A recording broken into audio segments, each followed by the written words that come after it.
In the scorching emptiness of the North African desert, the most terrifying sound wasn't a Stuka's siren or the rattle of a machine gun. It was a sharp whip-crack echo that moved faster than the shell right behind it. For a British tanker, sealed inside the thin steel of a Crusader or a Matilda, that sound was a death sentence. It was the calling card of the German 88. This gun was a weapon of almost mythical lethality, a high-velocity anti-aircraft gun, or Flak gun, that had been turned against the tanks of the 8th Army with horrifying results.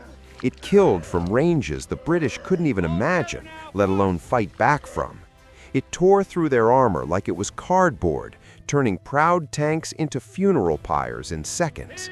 The crews felt helpless, outgunned, and systematically slaughtered by a weapon they had no answer for.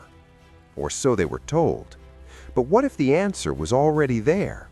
What if it was hiding in plain sight, sitting unused just behind the lines? What if the British Army had a gun that wasn't just an equal to the dreaded 88, but in many ways was better? A gun with a bigger bore, a heavier shell, and the power to own the battlefield. This isn't a story of a weapon that wasn't ready. It's the story of a weapon that was refused. The story of Britain's secret 88 killer, the QF 3.7-inch anti-aircraft gun, and the catastrophic thinking that kept it silent while countless lives were lost. This is how rigid rules and a lack of imagination can be more devastating than any enemy shell. To really get the scale of this failure, we first need to understand the monster they were up against. The German 8.8-centimeter flak gun, the 88, is probably the most famous artillery piece of World War II. But the fact that it became the terror of Allied tankers was almost an accident, a lesson the Germans learned fast and the British tragically ignored. It was designed in the 1930s as a heavy anti-aircraft gun meant to throw shells high into the sky and knock bombers down. But during the Spanish Civil War, German crews found themselves facing ground targets. They lowered their barrels and discovered they were sitting on a weapon of terrifying power. The lesson was seared into German military thinking. This was a dual-purpose weapon. When Erwin Rommel, the desert fox, got to North Africa, he brought that lesson with him. He knew the desert was a tanker's dream and nightmare all at once. The vast open ground meant there was nowhere to hide. Fights would happen at long range, and the winner would be the one with the bigger, flatter shooting gun. The standard British anti-tank gun, the 2-pounder, was a decent weapon in 1940. By the time it met the 88 in the desert, it was a joke. Its effective anti-tank range was somewhere between 500 and 1,000 meters, but its shell lost punch quickly. The 88, on the other hand, could kill you from 1,500 meters, 2,000 meters, or even further. British tankers were getting knocked out before their own gunners could even see the target clearly. The 88's specs were fearsome. It fired a 10.2 kilogram armor-piercing shell at a blistering muzzle velocity between 820 and 1,000 meters per second, giving it an incredibly flat trajectory. This made aiming at distant targets a breeze. Aim a little high, and you'd probably still hit something. The British 2-pounder had a much loopier trajectory, meaning the gunner had to be a master at judging distance to have any hope. For the 88, it was almost a point-and-shoot affair. But the real genius was how Rommel used it. He pioneered the bait and trap. He'd send his lighter Panzer II and III tanks to poke at the British. The British, thinking it was a fair fight, would charge forward, confident in the thick armor of their Matilda II tanks. But the Panzers were just bait.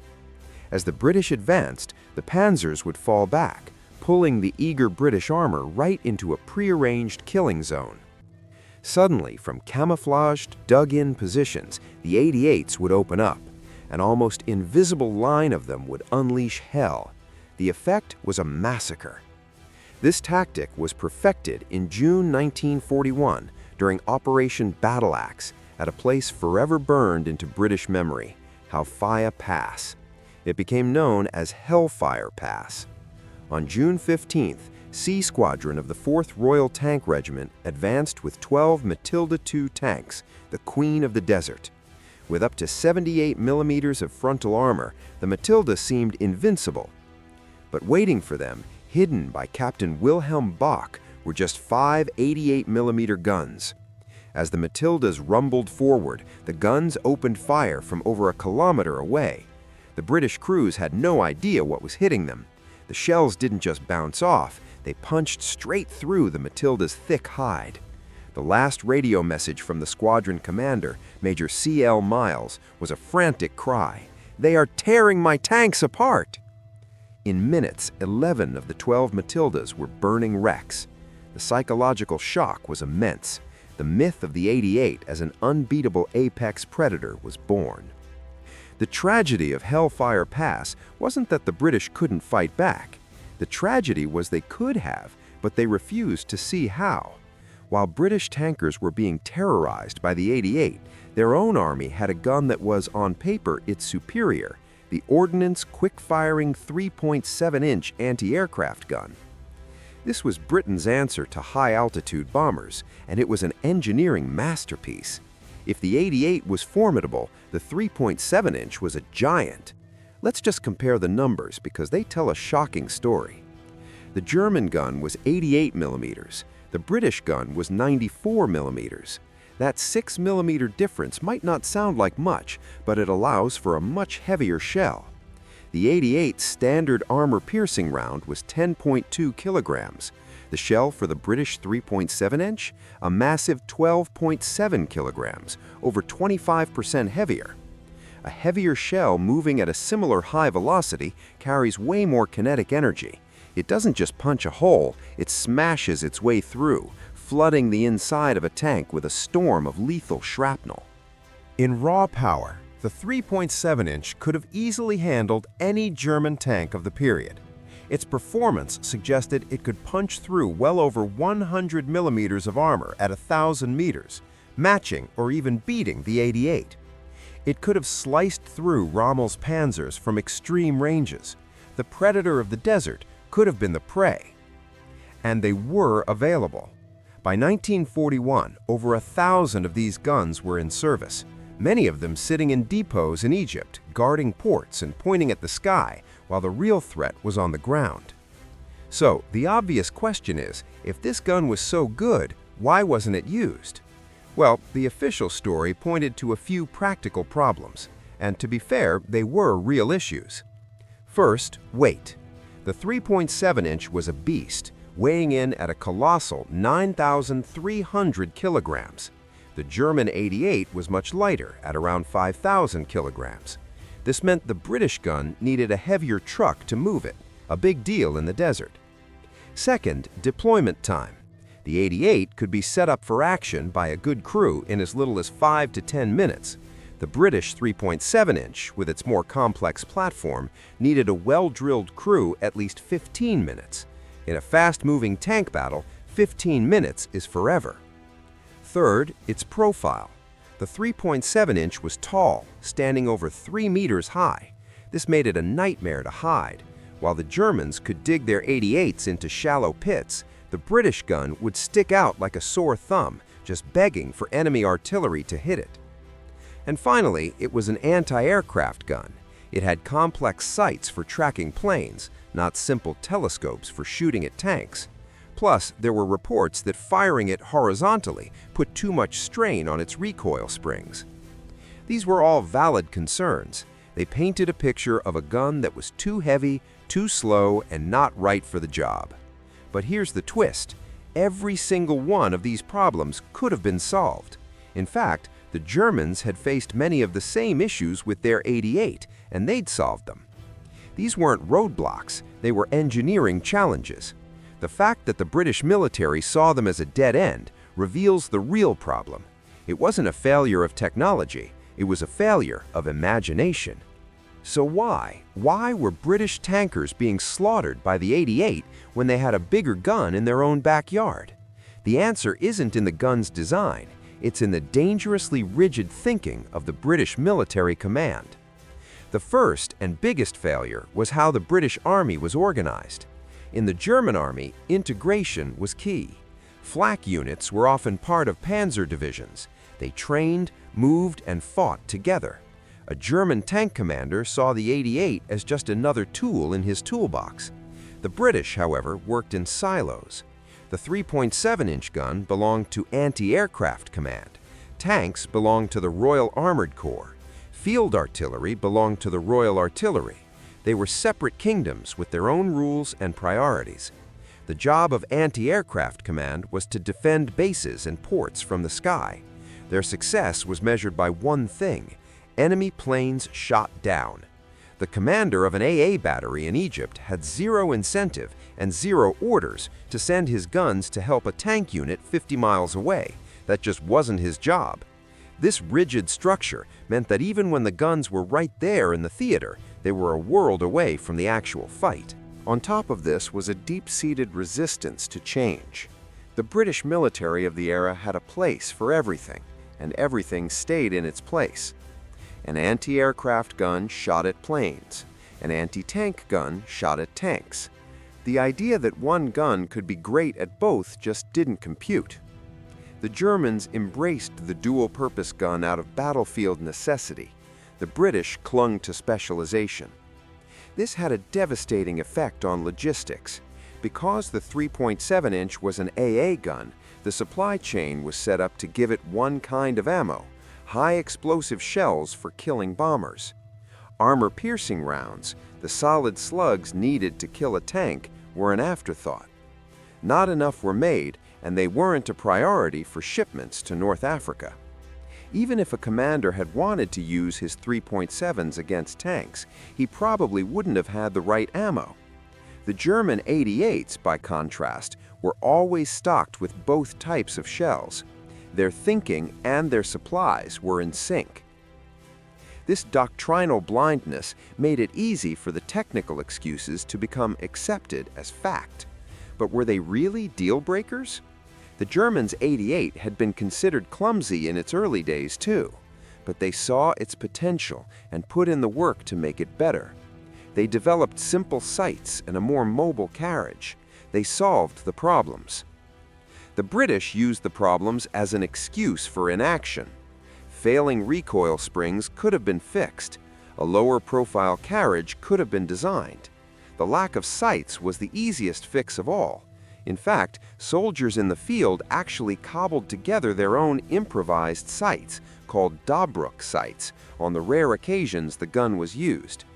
The soldiers saw solutions, but the bureaucracy only saw problems. The bureaucracy won. The most damning part is that there were moments where the gun's potential was proven, only to be ignored. On the few occasions it was used against tanks in North Africa, it performed brilliantly. In one notable action near El Adem, a handful of guns firing just 200 rounds reportedly broke up an entire German Panzer attack. In 1942, a demonstration was even arranged for senior commanders, including the 8th Army's new boss, General Harold Alexander. He watched the gun tear apart target tanks and reportedly called it very effective. And yet, nothing changed. No new anti-tank regiments were formed. No new doctrine was written. No rush order for AP ammo or new sights was placed. The reports were filed away, and the tank crews kept dying. The system was more interested in protecting its own internal rules than in winning the war. A military can only take so many beatings before something has to give. The constant, grinding losses in the desert finally created a crisis that even the stuffiest bureaucracy couldn't ignore. Britain desperately needed a gun that could kill German tanks from a safe distance. Since doctrine had forbidden them from using the one they already had, they were forced to scramble for a new one. That solution was the Ordnance quick-firing 17-pounder. This was a purpose-built tank killer, and it was arguably the best Allied anti-tank gun of the war. Firing a 72.6mm shell at incredibly high velocity, it could kill even the fearsome German Tiger and Panther tanks. It was a magnificent weapon. But having a great gun is only half the battle. You have to get it to the front. On its standard carriage, the 17-pounder was a big, heavy towed gun. The obvious answer was to put it in a tank. But here, the British hit a wall they had built themselves. Their tanks were either too small and light or too slow and heavy. None of their turret rings were big enough to handle the massive breech and recoil of the 17-pounder. They had a world-class gun with no tank to carry it. It was in this crisis that one of the war's most famous improvisations was born. The British had thousands of American-made M4 Sherman tanks. The Sherman was a solid, reliable tank, but its own 75mm gun wasn't quite up to the job against tougher German armor. But it had one key advantage: a roomy turret. In a remarkable feat of engineering, the British figured out how to cram the giant 17-pounder into the Sherman's turret. It was an incredibly tight squeeze. The gun had to be mounted on its side, the recoil system was heavily modified, and the radio was moved to a box welded onto the back of the turret. The result was officially the Sherman VC, but everyone knew it by its legendary nickname, the Sherman Firefly. The Firefly was a stopgap, a compromise, and an emergency fix, and it was brilliant. Suddenly, the British had a tank that could hunt German big cats. A Firefly could kill a tiger from a kilometer away. For the first time, Allied tankers had a weapon that German tank crews truly feared. It was a triumph of innovation, born from desperation. But the success of the Firefly is also a huge indictment. It was a reactive fix for a problem that could have been solved proactively years earlier. All the effort that went into the Firefly program could have gone into building a proper anti-tank version of the 3.7-inch gun years before. It was the very lesson the 3.7-inch had been silently trying to teach all along. The story of the 3.7-inch gun is a powerful reminder that history is shaped not just by the weapons that were used, but by the ones that weren't. It's a fascinating look into military strategy, technology, and the stubborn human habits that can change everything. If you enjoy these deep dives into the forgotten stories and critical what-ifs of military history, please consider subscribing and hitting the notification bell. Your support helps us keep digging up these incredible tales. The story of Britain's secret 88 killer is one of tragic irony.